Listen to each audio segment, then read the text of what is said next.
जय श्री कृष्ण। राधे राधे।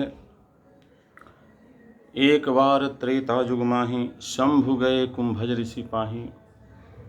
एक इलाहाबाद में, प्रयाग में कुंभ लगा हुआ था। भरद्वाज मुनि बसहि प्रयागा। भरद्वाज मुनि प्रयाग में निवास करते थे। हम जाकर बोले कि जी उनके पास आए हैं, राम कथा सुनने की इच्छा जाहिर की है।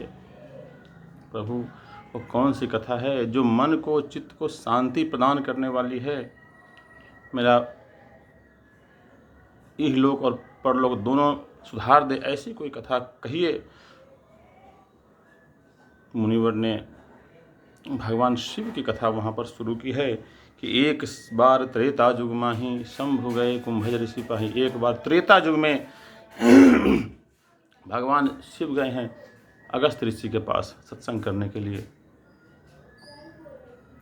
संग सती जग जननी भवानी, संग में सती को ले लिया। पूज ही ऋषि अखिलेश्वर जानी, मुनिवर ने दोनों को अखिलेश्वर जान के प्रणाम किया है, ऊंचा आसन बिठाया। ये घटना तब की है जब राम अवतार हो चुका था, माँ सीता का हरण भी हो चुका था और भगवान राम वन में भटक रहे थे माँ सीता को ढूंढने के लिए। जब अगस्त ऋषि से सत्संग करके लौट रहे थे आकाश मार्ग से, तो महाराज भगवान शिव ने देखा कि राम और लक्ष्मण दोनों व्याकुल अवस्था में।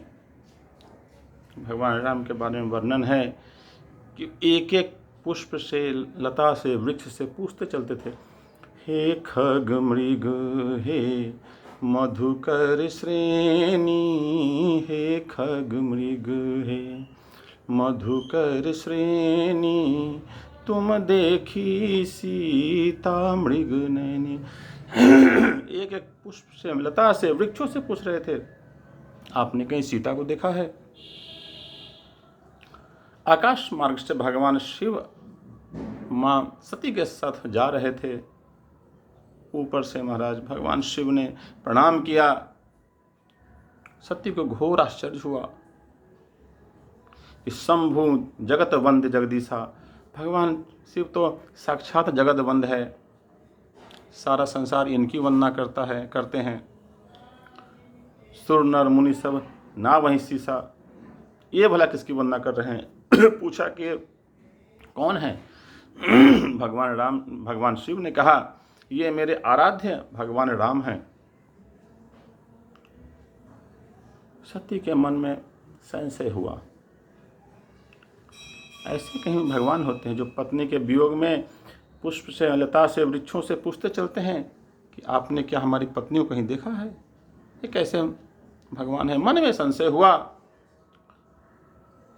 भगवान शिव से बोली कि मैं इनका परीक्षा लेना चाहती हूँ।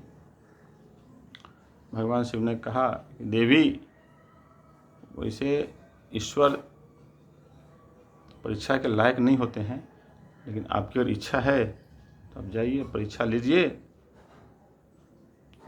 लेकिन करा हूँ सो जतन विवेक विचारी, जैसी भी परीक्षा लेना अपने बुद्धि विवेक को ध्यान में रखकर करना, अपना बुद्धि का परिचय देना, विवेक का परिचय देना।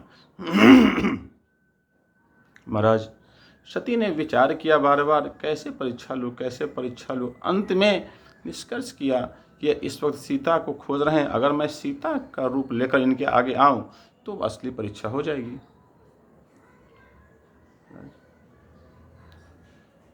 जिस रास्ते में भगवान राम लक्ष्मण के साथ माँ सीता को ढूंढते हुए जा रहे थे, तो सामने से माँ सती सीता का रूप धारण करके आ गई। लक्ष्मण जी मुस्कुराए हैं लेकिन कुछ बोले नहीं हैं। भगवान राम ने कहा, विपिन अकेली फिरहि के हेतु, हे देवी, आप अकेले क्यों फिर रही हैं? बृहस्पति यानी भगवान शिव कहाँ गए? समझ गई कि मेरा असली रूप पहचान गए हैं, पानी पानी हो गई। महाराज वापस आई है। भगवान शिव ने पूछा कि देवी, परीक्षा की, एक झूठ को छुपाने के लिए इंसान को कितना झूठ बोलना पड़ता है? महाराज एक बार सच उजागर कर दो, जो होना होगा होगा। ठाकुर जी सब संभाल लेंगे। एक झूठ को छुपाने के लिए बहुतों सारे झूठ इंसान को बोलना पड़ता है। सती ने वहाँ झूठ बोला कि नहीं मैंने कोई परीक्षा नहीं लिया, जबकि उन्होंने परीक्षा लिया था। मैंने कोई परीक्षा नहीं किया, बल्कि उल्टा कीन ही प्रणाम तुम्हारी ही नहीं नाई, जैसे आपने प्रणाम किया मैं वैसे प्रणाम करके वापस आ गई। जबकि प्रणाम भगवान राम ने किया था, माँ सती ने नहीं। भगवान शिव को विश्वास नहीं हुआ, उन्होंने अपना ध्यान लगाया और जहाँ उन्होंने देखा अरे सती ने तो सीता का रूप ले लिया, इसने मेरी माँ का रूप ले लिया, उसी क्षण शिव संकल्प कीन्ह मनमाही। भगवान शिव ने मन ही मन संकल्प किया कि यही तन भेंट सती अब नाही। अब इस शरीर से हमारा और सती का मिलन पति पत्नी के रूप में संभव नहीं है।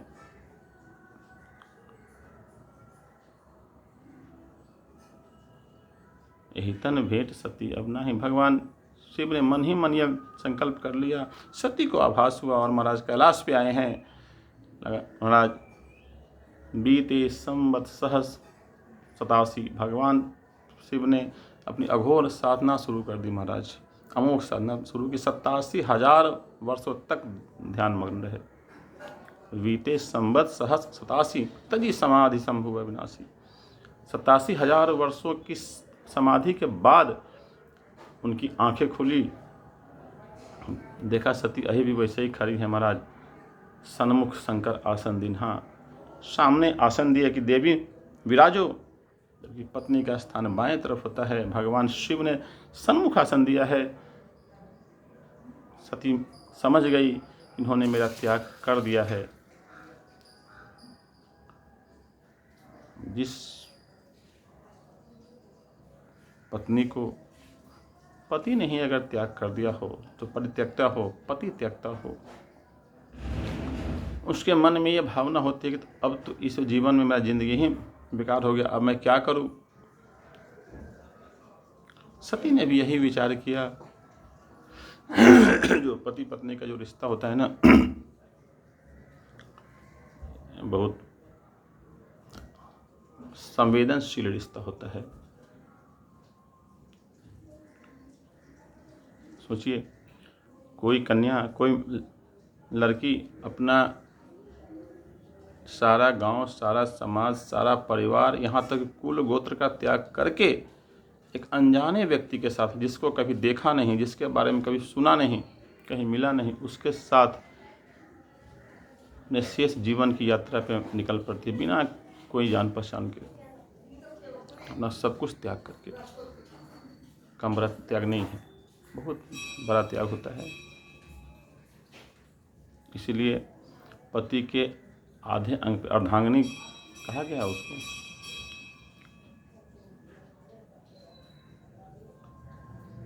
माँ सती को लगा कि जब शिव ने ही मेरा त्याग कर दिया, जब पति ने ही मेरा त्याग कर दिया, तो अब इस जीवन में क्यों रहना, अब इस जीवन को कैसे खत्म किया जाए। व्यवहारों से मालूम पड़ जाता है कि मुझे क्या करना चाहिए। समय बीता, इधर एक बार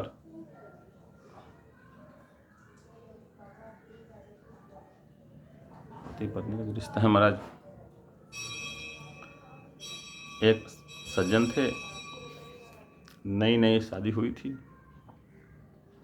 नया नया में प्रेम थोड़ा ज़्यादा ही होता है, नया में थोड़ा ज़्यादा ही प्रेम होता है। बगैर कोई काम इंसान पति से पूछे ना करे, पति पत्नी से पूछे बगैर ना करे, ये नया नया में होता है। तो एक व्यक्ति की शादी नई नई हुई थी। एक बार पत्नी को मायके से फोन आया, पतिदेव ऑफिस गए थे, जब शाम को लौटे तो देखा कि पत्नी का पूरा बैग रेडी। बोले कह रहे मैं तेरा ही इंतज़ार कर रहा था, देखो ना माँ का तबीयत खराब है, मैं थोड़ा मायके जा रही हूँ।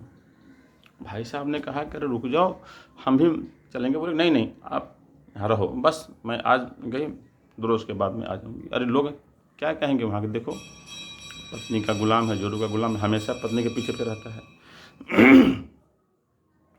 तो हमारी आर्य परंपरा है, सनातन परंपरा है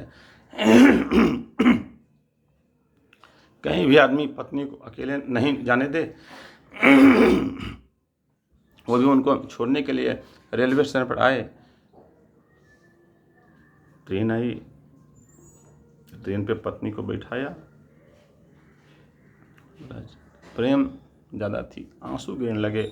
आंसू धीरे धीरे क्रंदन का रूप ले लिया, रोने लगे। पुरुष जो थे वो बेचारे रोने लगे।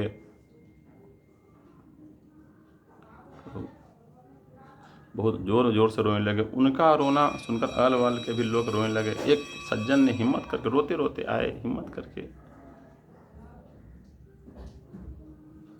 भाई क्या हुआ? इसने पूछा कि आप भी तो रो रहे हो। बोले पहले तू तो कारण बता। बोले कि अभी अभी इस ट्रेन से मेरी वाइफ चली गई है, मुझे रोना इसलिए आ रहा है। आप तो बताओ। अभी अभी अगले ट्रेन से मेरी वाइफ आ रही है, इसलिए रो रहा हूँ। मिलत एक दुख दारुण देहि, बिछुरत एक प्राण हर लेहि। संसार का नियम है, किसी के मिलने से दुख होता है, किसी के बिछड़ने से दुख होता है। जब सती को लगा कि अब भगवान शिव ने मेरा त्याग कर दिया है, मैं इस जीवन में अब रहकर क्या करूं, तो एक समय की बात है, आकाश मार्ग से सब देवगण जा रहे थे। सब सती के पिता प्रजापति दक्ष के यहाँ यज्ञ होने वाली थी, उसकी चर्चा कर रहे थे। सती को देखा, प्रणाम किया, बोले माती आप नहीं चलिएगा? बोले हाँ हाँ चलेंगे ना, तुम लोग चलो, मैं आ रही हूँ।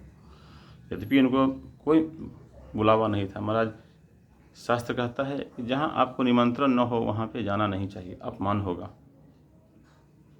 सुखी मनुष्य के सामने अपने दुख का और दुखी मनुष्य के सामने अपने सुख का वर्णन नहीं करना चाहिए, दोनों आघातित हो जाते हैं। समय बीता, सती ने आके भगवान शिव से प्रार्थना की, बोली भगवान मेरे पिताजी यज्ञ कर रहे हैं, मैं उसमें जाना चाहती हूँ।